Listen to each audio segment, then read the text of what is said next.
Hi everybody, in this video we are going to go over some of the earlier topics in trigonometry, focusing on angles, drawing them in standard position, finding positive and negative coterminal angles in both degrees and radians, and finding reference angles. Before I forget to say it, when you find a reference angle, it must be positive and acute, so that means your reference angle can't be negative. It also cannot be 0.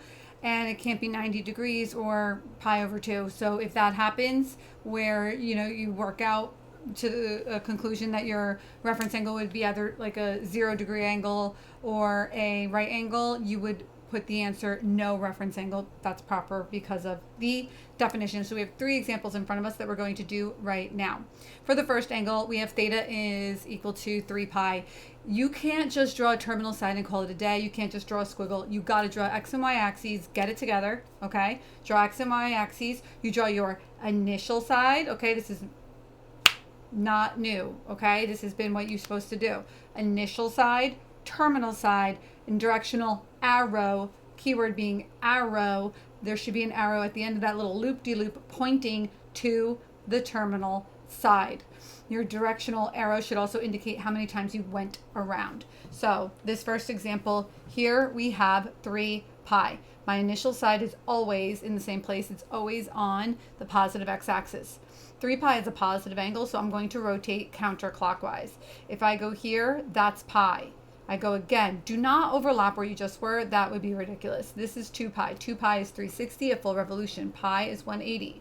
That would mean for 3 pi, we will terminate right there. Then I'm also going to, from the origin, draw my terminal side. Okay?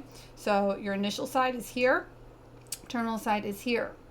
Next thing, find a positive coterminal angle. To find a positive coterminal angle, you take off, in this case, 1 revolution and get just pi. Or you have 3 pi, we could add 2 pi and we get 5 pi. Both of those are good. Pi would work, 5 pi would work, 7 pi would work, dot, dot, dot, and so on. A negative coterminal angle. If I subtracted 2 pi once, that wouldn't be enough because I would get pi. Clearly, we are smart enough to know that that is still positive. So that means you would have to take pi and take off another entire revolution. So I would get negative pi or negative 1 pi. But then you could also put negative 3 pi, take off another 2 pi, negative 5 pi, and forever, ever, and ever, dot, dot, dot. As for our reference angle, the reference angle is the angle measure between the terminal side and the closest x-axis. Since it would be 0 pi, which we can't have, we just said reference angles have to be positive and acute. Since it can't be that, the true answer to this is that there is no reference angle. And the end. That's the end of that example. Let's go to the next one.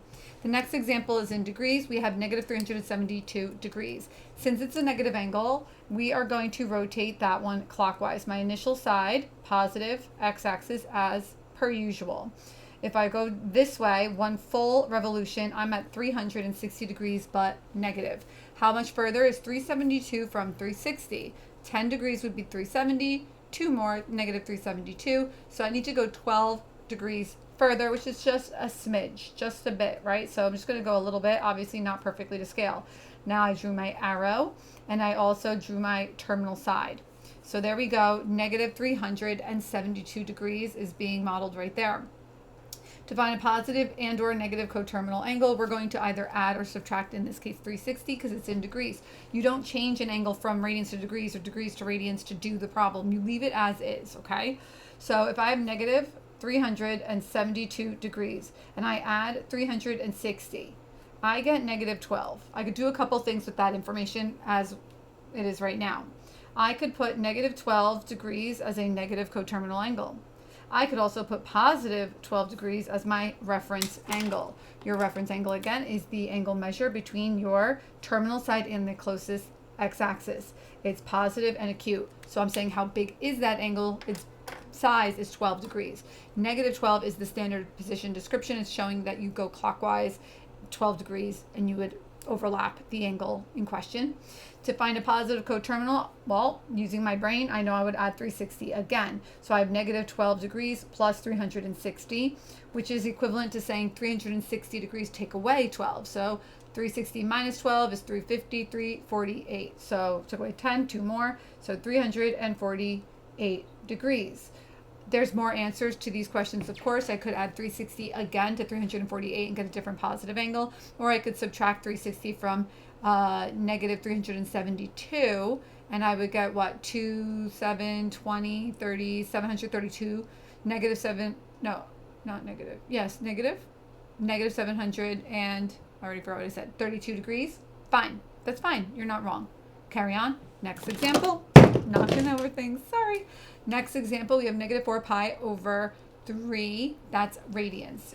Clockwise because it's negative. So here, start off with my initial side on my positive x-axis. Now, pi over 3. Tall and skinny like a tree. But this right here is negative 3 pi over 3 so far.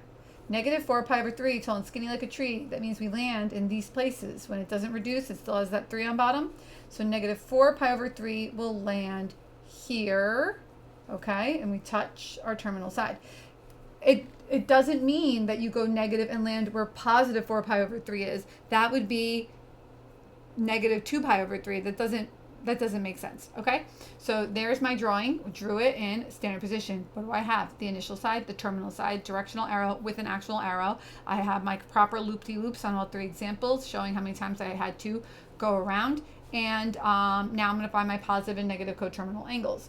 So if I want to find coterminal to negative 4 pi over 3, I add 2 pi. How do I add a fraction with 2 pi? I get, of course, a common denom. That would be 6 pi over 3 because I'm going to multiply 2 pi over 1 on top and bottom by 3, obviously.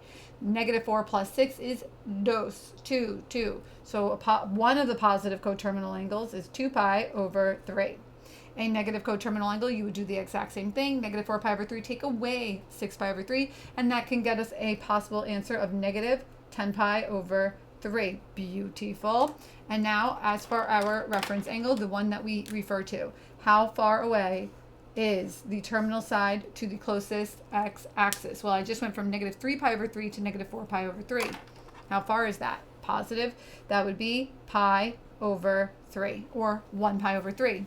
That is the only correct answer when it comes to the reference angle. You do not have more than one option for that. That is your only answer. Be careful that you are not adding or subtracting pi by accident. Okay? You are not adding or subtracting pi by accident. Also, make sure that you're not like ignoring the fact that it's negative 4 pi over 3 and then just thinking of it as 2 pi over 3 and adding and subtracting from there.